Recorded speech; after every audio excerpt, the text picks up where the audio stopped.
Welcome back, and I'm always delighted to be able to say welcome to our next guest. His name is Captain James Fanell, United States Navy retired. He is, I think, not only by virtue of his past service to our country in uniform, but by virtue of what he learned along the trail and what he has been teaching the rest of us ever since about China, about the threat that it poses to us, and about what we best be doing about it. He finished up his distinguished career as the Director for Intelligence for the U.S. Pacific Fleet and has been extremely thoughtful and, I think, informed about the various ways in which the Chinese Communist Party has been waging war against this country and, again, what we best be doing about it. Jim, it's good to have you back, sir. Welcome aboard. Thanks, Frank. Good to be back. I want to cover a lot of ground with you in a little bit of time, Jim. Let's start with Joe Biden's adventures in Asia this week. What do you make of the trip that was supposed to be about bracing up our alliance posture and signaling, a united front against the Chinese Communist Party? Well, I think that the administration was doing exactly portrayed the visit as you described as a chance to bolster allies both in Japan and South Korea to send our position on what's going on in the peninsula and the larger game against the PRC. Um, President Biden's statement in Tokyo that when directly asked would he deploy U.S. military forces to defend Taiwan, he gave now for the third time a gut reaction, which I think many of us agree with, which is yes, we would do that. It's the right thing to do from our national security perspective. It's the right thing to do from the moral perspective of the people of Taiwan. And it's certainly the right thing to do for the world in terms of stopping China's global expansion program. Uh, but within 24 hours, again, for the third time, White House spokesman and State Department officials came out and said there's no change to the official one China policy. And so this is where the problem is. And when I speak with people here in Europe and when I speak with people in Asia, I get question marks from all of our allies and friends of what's going on.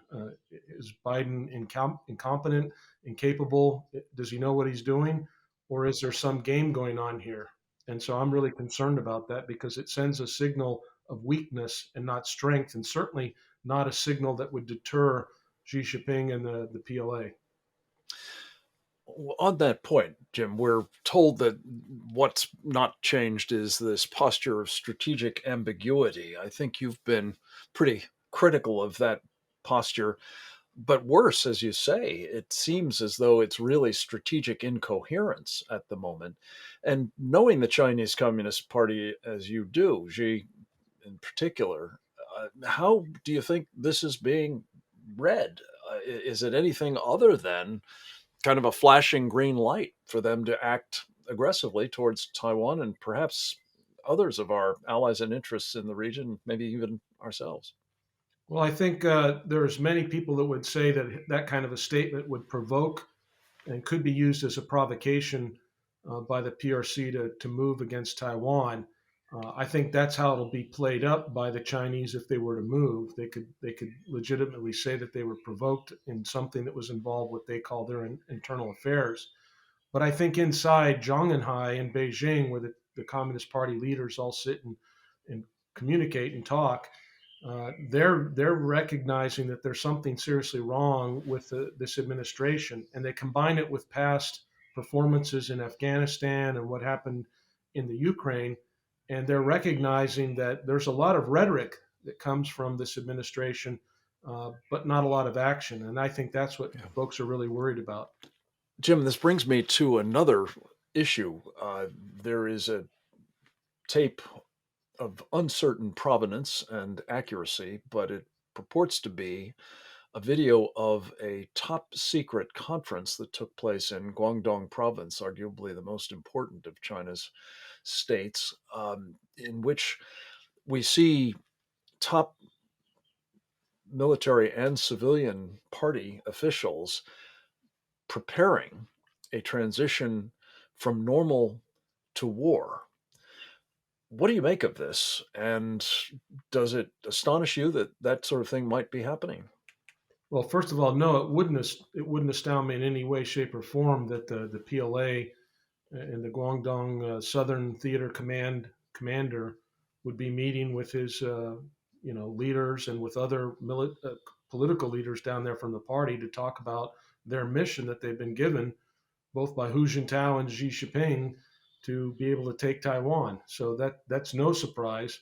What we don't know is the veracity of the tape, but from what we heard and what people have been, the transcripts of it and the videos that are associated with it, showing landing operations and testing of their amphibious forces, it's something that seems realistic to me in the sense that it's the kind of things that people would discuss and plan for. And the rhetoric is, it's for the American ear, is over the top and sounds hyperbolic.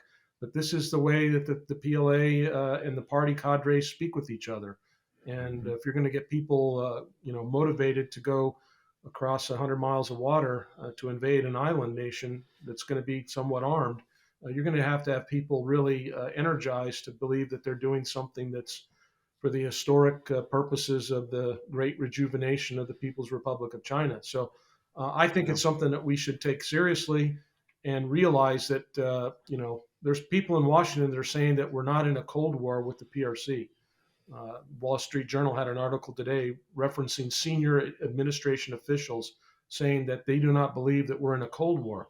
But by every measure that I can see, whether it's military, economic, diplomatic, or informational, the PRC is in a Cold War with the United States.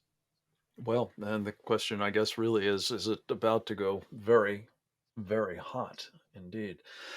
Jim, we have to take just a very quick break. When we come back, I want to ask you about one of the comments made in this video about how the lockdowns were really part of the strategic preparation of the population and the country for that next phase of war against the United States, perhaps. That and more with Jim Fanell right after this.